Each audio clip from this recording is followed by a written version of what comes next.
অনেকের একটা প্রশ্ন যে ঐক্যের জন্য আহ্বান করেছেন আপনারা, প্ল্যাটফর্ম গড়েছেন আপনারা, আশা আবার শেষ পর্যন্ত নাইও আপনারা। একটা প্রশ্ন আছে কি নেই? ইসলামী আন্দোলনের সম্মানিত আমির ইসলামের পক্ষে একটা বাক্সের জন্য আহ্বান করেছিল। স্টিয়ারিংয়ে পীর সাহেব চরমনাই ছিলেন। আমাদের শ্রদ্ধাভাজন আমির সেই জোটের স্টিয়ারিংয়ে ছিলেন। জোট চলতেছিল মদিনার দিকে। যখনই স্টিয়ারিং ছিনতাই করে আমেরিকার দিকে চলে গেছে, ইসলামী আন্দোলন সেখান থেকে সরে গেছে। তার মানে ইসলামী আন্দোলন বাংলাদেশ জোটে ছিল ইসলামের জন্য, বের হয়েছে ইসলামের জন্য। ইসলামী আন্দোলন বাংলাদেশ জনগণের সাথে ধোঁকাবাজি করতে পারে না, প্রতারণা করতে পারে না। ইসলামী আন্দোলন বাংলাদেশ গুপ্ত রাজনীতি করে না। ইসলামী আন্দোলন বাংলাদেশ যা মুখে বলে বাস্তবে তাই করে। আমরা সরওয়ার্দী উদ্যানে বক্তৃতা করেছিলাম, যদি মুনাফিকি না করেন তাহলে আগামীতে ইসলাম ক্ষমতায় যাবে। কিন্তু কাদের জন্য, কিসের জন্য আজকে ইসলাম ক্ষমতায় যায় নাই? হয়তোবা ভেবেছেন যে আমরা গুপ্তভাবে এড়িয়ে যাব, পালিয়ে যাব। না, বর্তমানে গুপ্ত থাকার কোনো সে নেই, সম্ভাবনা নেই। সব কিছু স্পষ্ট হয়ে যাবে। ইসলামী আন্দোলন বাংলাদেশ ইসলামের জন্য রাজনীতি করে, ক্ষমতার জন্য নয়। ইসলামী আন্দোলন বাংলাদেশ ইসলামের জন্য ক্ষমতা ত্যাগ করতে পারে, কিন্তু ক্ষমতার জন্য ইসলাম ত্যাগ করতে পারে না। ইসলামী আন্দোলন বাংলাদেশ ইসলামের জন্য ক্ষমতা ত্যাগ করতে পারে, কিন্তু ক্ষমতার জন্য ইসলাম ত্যাগ করতে পারে না। আজকে আমরা পার্লামেন্ট কি দেখতেছি, আবারও কে রাজাকার কে রাজাকার না, এটা প্রমাণ করার জন্য সময় ব্যয় করা হচ্ছে। আবার কেউ রাজাকার না, মুক্তিযোদ্ধা হিসাবে, শিশু মুক্তিযোদ্ধা হিসাবে নিজেকে প্রমাণ করার চেষ্টা করছে। এগুলি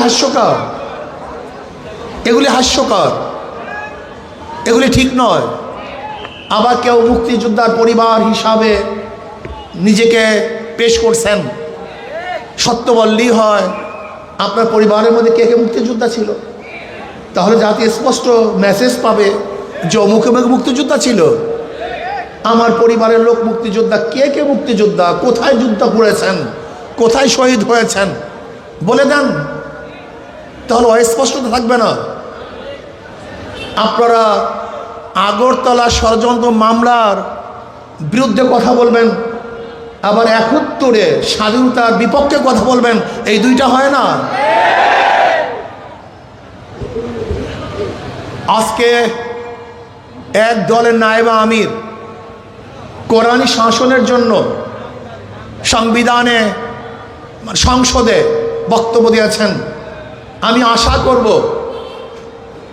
শরিয়ার পক্ষে বা কোরআন ও সুন্নাহর পক্ষে যেন ওই দলের আমির বিল উত্থাপন করেন, সংসদে কথা বলেন, আলোচনা করেন, এবং কোরআন ও সুন্নাহর আইন পাশ না করলে তারা যেন সংসদ ত্যাগ করেন, ওয়াকআউট করেন। এইটা আমরা দেখতে চাই। এই ফাঁকিবাজি আমরা দেখতে চাই না।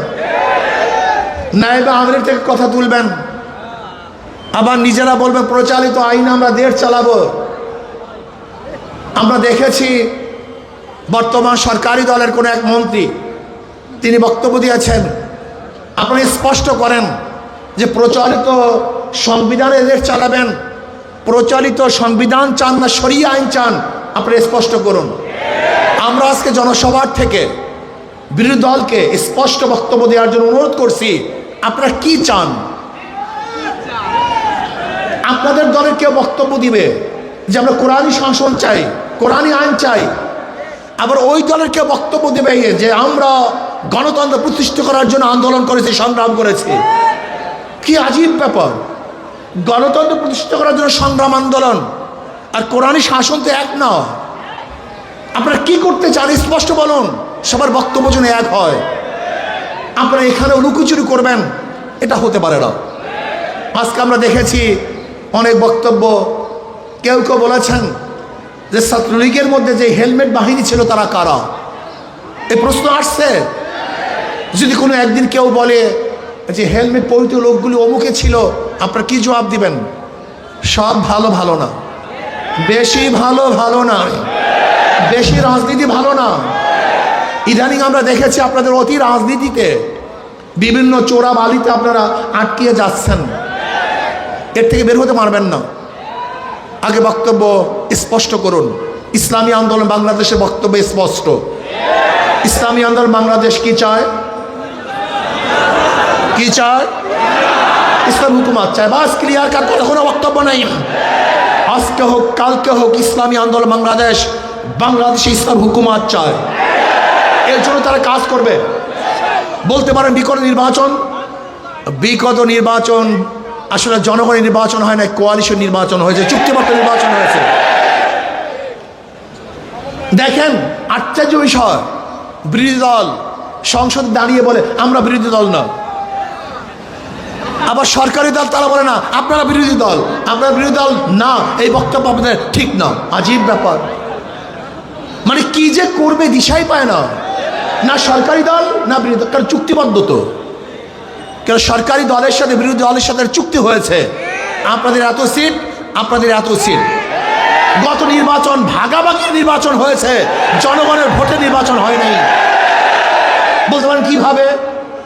এই বক্তব্য তো বিরোধী দলের প্রধান তিনিও বলেছেন, আবার অন্য অন্য হাজারো বক্তারা এবং জ্ঞানীরা বিগত অন্তর্বর্তী সরকারের দায়িত্বশীলরা বলেছে যে গত নির্বাচনটা কিভাবে হয়েছিল এটা তারা স্পষ্ট করেছেন।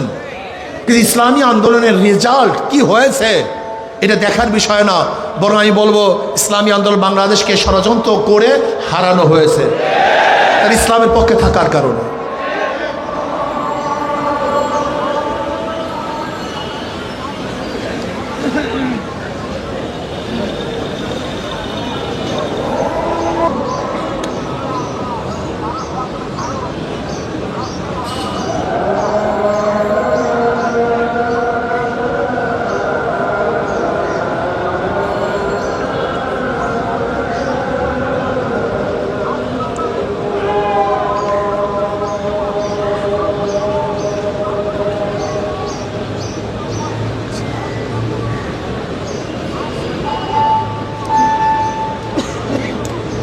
আমি বর্তমান জনাব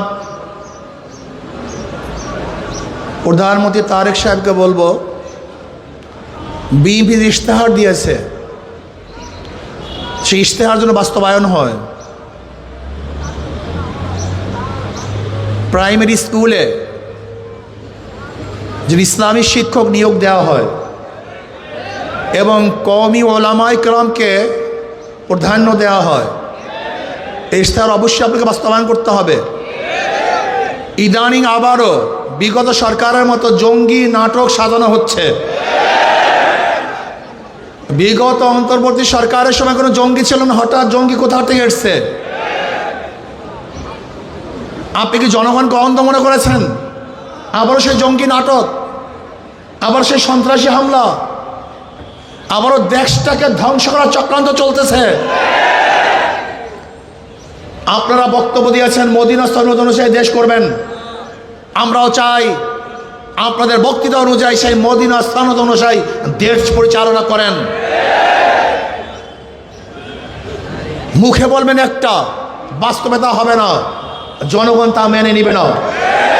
আপনারা ভেবেছেন ইসলামী আন্দোলন বাংলাদেশ নিঃশ্বাস হয়ে গেছে, তারা বিলুপ্ত হয়ে গেছে? না, ইসলামী আন্দোলন বাংলাদেশকে পরিকল্পিতভাবে হারানো হয়েছে। ইসলামী আন্দোলন হারা নাই। ইসলামী আন্দোলন বাংলাদেশ হারার জিনিস নয়, এটা ধ্বংস হওয়ার জিনিস নয়। ইসলামী আন্দোলন বাংলাদেশ বিশ্বাস করে ওয়ালা তাহিনু ওয়ালা তাহজানু ওয়া আনতুমুল আলাউনা ইন কুনতুম মুমিনিন। ইসলামী আন্দোলন বাংলাদেশ বিশ্বাস করে আগামী দিনে ইসলাম নিয়ে বাংলাদেশ ইসলামী রাজনীতি করবে একটি ইসলামী আন্দোলন বাংলাদেশ। কোনো ধোঁকাবাজি ছলনার নামে ইসলামের রাজনীতি বাংলাদেশের মানুষ আর গ্রহণ করবে না ইনশাআল্লাহ।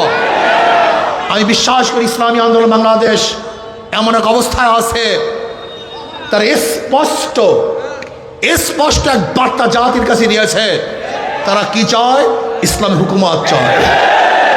তাদের মুখের মধ্যে ইসলামী হুকুমত, তাদের অন্তরের মধ্যে ইসলাম হুকুমত, তাদের কর্মসূচির মধ্যে ইসলামী হুকুমত। আমি বিশ্বাস করি ইনশাআল্লাহ আজকে হোক কালকে হোক একদিন না একদিন ইনশাআল্লাহ ইসলাম হুকুমত এদেশে হবেই হবে ইনশাআল্লাহ। আর আমি বিশ্বাস করি যদি আমি শহীদি কামনা নিয়ে বিছানায় মৃত্যুবরণ করি আমি শহীদ হব, আর শহীদের তামান্না না নিয়ে রণাঙ্গনেও যদি দুনিয়ার কোনো স্বার্থে মৃত্যুবরণ করি আমি শহীদ হব না। ইসলামী আন্দোলন বাংলাদেশ ইসলাম হুকুমত কায়েম করার জন্য যদি চেষ্টা করে, যেরকম হারাম রাদিয়াল্লাহু তাআলা শহীদ যখন করা হয়েছিল তিনি তখন বলেছিলেন ফুস্তু রব্বিল কাবা, রব্বে কাবার কসম, আমি সফল হয়ে গেছি। যখন শহীদ হয়েছিলেন তিনি তখনও শহীদ হওয়ার সময় বলছেন সফল হয়েছি। ঠিক আমি বিশ্বাস করি ইসলাম হুকুমত কায়েম করার জন্য যদি আমি দুনিয়ার থেকে বিদায় হই, আমার নিঃশ্বাসকে ত্যাগ করি এবং আমি যদি রক্ত দিয়ে শহীদ হয়ে যাই, যদি হুকুমত নাও দেখতে পারি আমি কামিয়াব হব ইনশাআল্লাহ। ইসলাম হুকুমত কায়েম করার জন্য আজকের থেকে আবার আমরা পুরো উদ্যমের সাথে নেমে পড়ব, সবাইকে দাওয়াত দেব, সমস্ত মানুষকে আহ্বান করব ইসলাম হুকুমত কায়েম করার জন্য বাংলাদেশে গণবিপ্লব করবে ইনশাআল্লাহ। আজকে হোক কালকে হোক এদেশের মানুষ ইসলাম হুকুমতের জন্য রাস্তায় নামবে ইনশাআল্লাহ, কোনো সন্দেহ নাই। কাজে আসুন ইসলাম হুকুমতের জন্য আজকের থেকে আবার নতুন উদ্যমে আমরা কাজ শুরু করব। নয় সমাপ্ত কর্মমোদের অবকাশ কোথায়, বিশ্রামের আমরা হেরে যাব না, থেমে যাব না, থমকে যাব না, রাজপথে লড়াই করবে ইনশাআল্লাহ। আল্লাহ আমাকে এবং আমাদের সবাইকে রাজপথে ইসলামের জন্য ইসলাম হুকুমতের জন্য লড়াই করার তৌফিক দান করেন। আমি শ্রমিক আন্দোলন কর্তৃক আয়োজিত আজকে সমাবেশের সম্মানিত সভাপতি, কেন্দ্রীয় নেতৃবৃন্দ, সকল স্তরের শ্রমজীবী ভাইয়ের আমার, ইসলামী আন্দোলন বাংলাদেশ ইসলাম দেশ মানবতার কল্যাণে কাজ করে। তার অংশ বিশেষ শ্রমিকদের অধিকার নিয়েও তারা কাজ করে। ইসলামী আন্দোলন বাংলাদেশ দীর্ঘদিন পর্যন্ত শ্রমজীবী মানুষের অধিকারকে বাস্তবায়নের জন্য অনেক প্রোগ্রাম দিয়েছে, কর্মসূচি দিয়েছে। ইসলামী শ্রমিক আন্দোলন শ্রমিকদের পাশে আগেও ছিল, বর্তমানেও আছে, ভবিষ্যতেও তারা শ্রমিকদের কল্যাণে কাজ করবে ইনশাআল্লাহ। আমাদের বর্তমান সরকারকে বলবো এবং বিরোধী দলকে বলবো শ্রমিকদের অধিকারকে অবশ্যই বাস্তবায়ন করতে হবে। সবার জন্য কার্ড দেন, শ্রমিকদের জন্য কার্ডের ব্যবস্থা করেন। ইসলামী আন্দোলন বাংলাদেশ কি চায়? শ্রমিক এবং মালিকের মধ্যে সমন্বয়ে সুন্দর পরিবেশ সৃষ্টি করতে চায়। আমরা চাই শ্রমিকরা মালিকদেরকে শ্রম দিবে আর মালিকরা শ্রমিকদের শ্রমের ন্যায্য অধিকার প্রদান করবে। কিন্তু আমরা কি দেখেছি? শ্রমিকদের রক্ত এবং ঘামের উপরে দাঁড়িয়ে অনেকে ইমারত করেছেন আর শ্রমিকরা নিষ্পেষিত হয়েছে। এইটা আমরা চাই না। আমি চাই সরকার যেন শ্রমিকদের পূর্ণ অধিকার বাস্তবায়ন করেন। যাই হোক, অনেক দিন পরে আমরা রাজপথে এসেছি, নির্বাচনের পরে অনেক